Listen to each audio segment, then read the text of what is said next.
Tetros bursting into the theatre of towns, a rose in one hand, a sword in his other, as he fenced playfully against handsome elf boys, all the while grinning at girls in the audience. "That isn't now," Agatha said, dismayed. "That's his first day of school. That was years ago."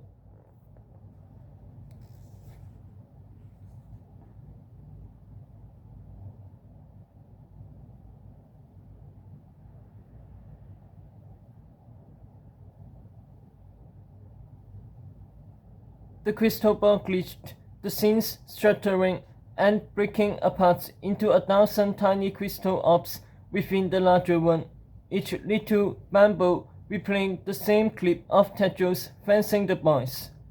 Then a storm of blue lightning shot through the orb, rejoining the mini crystals into a new scene.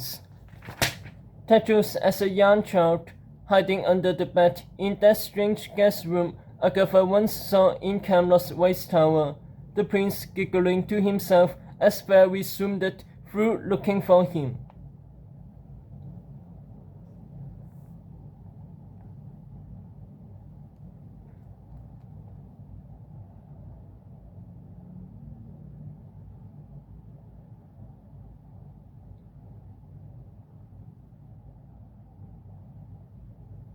The crystal glitched harder, faster. This time it showed two Tetroses running together through the woods, both shirtless and bloody. Then Tetros as a baby, playing with Merlin's hat. Then Tetros with Agatha underwater, peering into the crystal with her like she was now. "There is something very wrong with that ball," Yuba murmured. "The face said it was broken, but not like this," Agatha threaded, grabbing the ball with both hands. Without her help, Botai and Nathan would be stranded at Ryan's castle. The crystal had to work. "Show me Tetros the way he is," she spilled. "Not as a child, not as a student, but as he is now."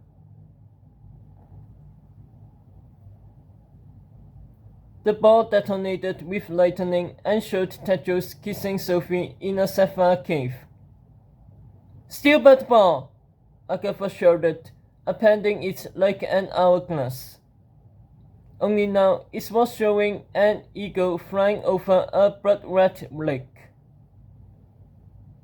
"Show me Tetros, you piece of crap! The real Tetros!" She rattled it with both hands like a cheap maraca. Something seemed to lock into place.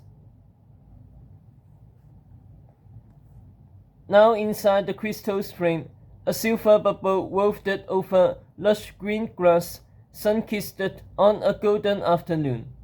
As the bubble coasted uphill, the grass trembling in its breeze, Agatha could see the edges of a familiar tower overhead, armored guards manning the catwalks with crossbows.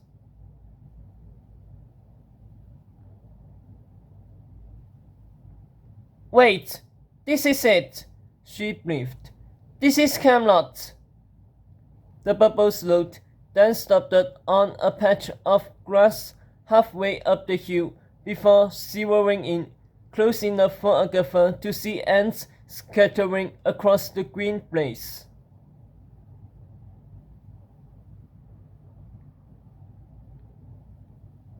"The crystal is telling us this is where Tetros is. His dungeon is under that grass," Agatha said, emotion straining her voice. She was a layer of dirt away from seeing her prince again. "That's where they have to do it. That's where Bahai and Lifan have to break in."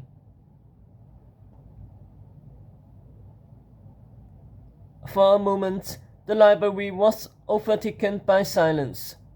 Cass's voice interrupted it. "If they show up," Agatha's thoughts exactly. Where were they? The pink and blue flare meant they safely entered the Kârlå's gates. They were supposed to sneak into the gold tower hill and wait for her. The hill was small. It should have been easy to scan the grass and see her bubble the moment it appeared. Her heart stopped. Had Bohai and Lyphon been captured by Ryan's pirate guards? Had her plan to keep them unseen failed? Were they hurt or worse still? What was she thinking? Letting first years go on a daredevil mission that had the slimmest chance of succeeding? Were her friends' lives worth killing innocent kids? Would Tetros, Sophie, and Dove want students dying for them?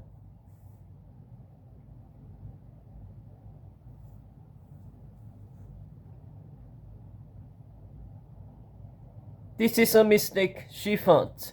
She was so caught up in trying to save Kârlå's future that she had borrowed against the schools. She had to call West Coast. She had ordered the crystal to show her Bohai and Lyphon. Wherever they were, she would find a way to get them out, even if it means losing Tetros, even if it means losing everyone else.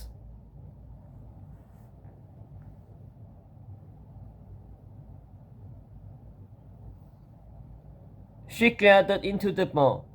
Show me ball!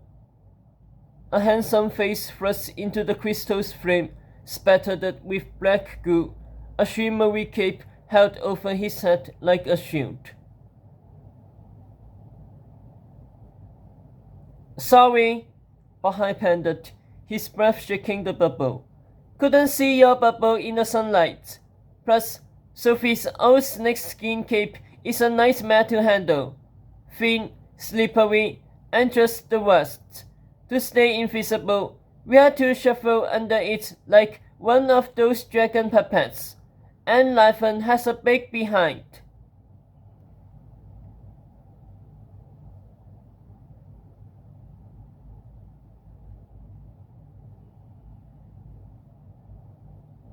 I take that as a compliment, whispered the goo-covered Lyphon, squeezing in under the cape. In fairness to my behind, we planned for two of us, not three, so that made things worse. Three? Agatha said, mystified. Hiya, said a new goo-splotched face crowding under the cape. Hot? Agatha blurted.